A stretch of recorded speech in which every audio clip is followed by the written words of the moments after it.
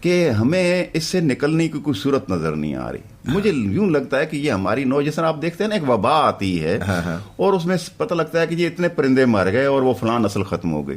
مجھے یوں لگتا ہے کہ ایک وبا کے اندر ہم ہیں اور ہماری یہ انسانیت ختم ہوتی چلی جا رہی ہے اور انسان ختم ہوتا چلا جا رہا ہے. اس کو کسی نہ کسی طرح بچایا جائے. بالکل بالکل. تو یہ میرا بنیادی موضوع ہے، چاہے وہ جنگ ہے، چاہے وہ نفرت ہے، چاہے وہ ایک دوسرے کے ساتھ آپ کہہ لیں وسائل کے اوپر قبضے کی جنگ ہے. یہ ساری صورتیں میرے افسانوں کا حصہ بنی ہیں. حمید ایک اور چیز مجھے بتائیے گا، کیونکہ آپ نے، میں ہمیشہ ایک بات کہتا ہوں، اگر آپ نے ادب پڑھا ہوتا تو آپ کا دائرہ سوچ وسیع ہوتا، مگر کیونکہ پریکٹیکلی آپ نے مختلف جگہوں پہ کام کیا ہے، ٹھیک ہے نا، اردو ادب میں ہی نہیں کیا، تو آپ ان تمام لوگوں سے ملے جن کو شاید آپ اردو ادب پڑھتے ہوئے نہیں ملتے ہو. آپ نے بینکنگ بھی، آپ ایگریکلچر میں بھی گئے، تو ایک عام لوگوں کے ساتھ آپ کا انٹریکشن ہوا، گھر سے آپ کی مذہبی تربیت بھی ہوئی، ترجمے بھی آپ نے کیے.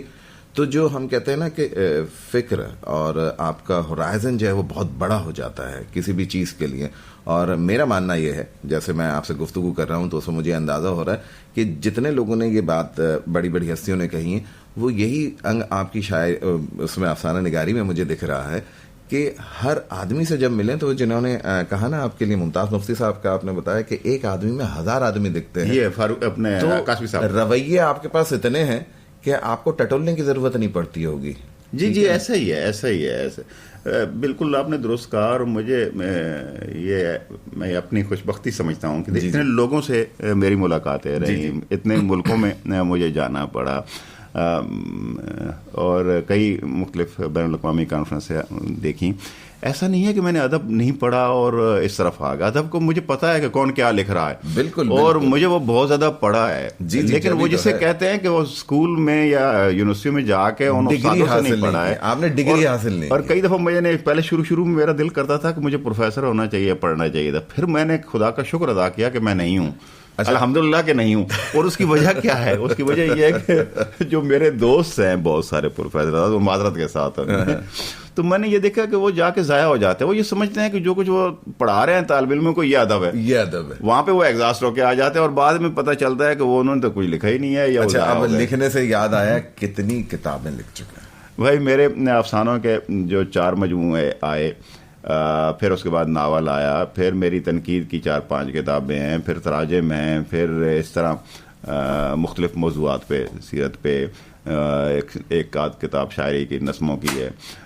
تو اس طرح آپ کہہ لیجئے کوئی 20-22 کتابیں کوئی بن جاتی ہیں ملا کے. جی. اچھا، تو کل ملا کے 20-22 کتابوں کے آپ خالق ہیں. خالق تو اللہ میاں ہے، ہم مخلوق ہیں. یعنی کہ ان کتابوں کو آپ نے اللہ کی مرضی سے ترتیب دیا. اچھا، مجھے یہ بتائیے، اس میں سے آپ اپنی کون سی ایک کتاب کو کہیں گے کہ یہ کتاب جو ہے نا بھائی تم سب پڑھ لو؟ میں یہ کہوں گا کہ اگر افسانوں کی آپ کہتے ہیں تو مرغزار آدمی، ویسے تو خیر دوسری بھی کہہ سکتے ہیں، لیکن ایک آپ مرغزار، اور اگر ناول میں کہیں گے تو مٹی آدم کھاتی ہے، اور تنقید میں کہیں گے تو اردو افسانہ صورت و معنی. واہ. اچھا، اب یہ بتائیں، یہ جب ہم لوگ اچھے کام کر لیتے ہیں تو حکومت کچھ جو ہے نا ایوارڈ وغیرہ دیتی ہے، تو کچھ ملا 20-22 کتابیں کافی ہوتی ہیں. یہ حالانکہ یہ ایوارڈ تو یہی ہوتا ہے جو آپ کو، جو آپ کے لکھنے والے ہیں، جو آپ کے ہم اثر ہیں، یا جو آپ سے سینئر لکھنے میں پڑھا اور ان کی وجہ سے ہم ادب کی طرف آئے، اگر وہ آپ کی تعریف کر دیں تو کافی ہوتا ہے یہ ایوارڈ. لیکن حکومت پاکستان کی طرف سے بھی مجھے تمغہ امتیاز اس سال ملا. حکومت پاکستان کی طرف سے بھی مجھے تمغہ امتیاز اس سال ملا.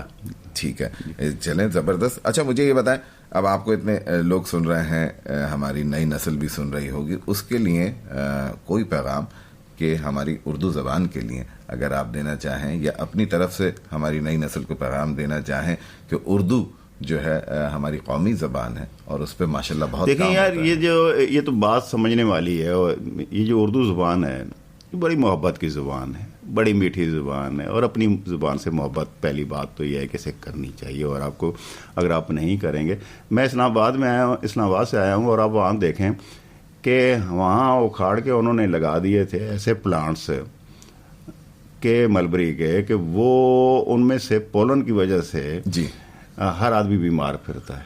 اچھا، دوسری زبانیں اپنی زمین پہ اگا دینے سے اسی طرح ہی آپ پریشان رہیں. ارے واہ. اپنی زمین میں آپ کی جڑیں ہوں گی, اپنی زبان کے ساتھ آپ لیو کریں گے تو جو آپ کے اندر شگوفے ہیں وہ پھوٹیں گے.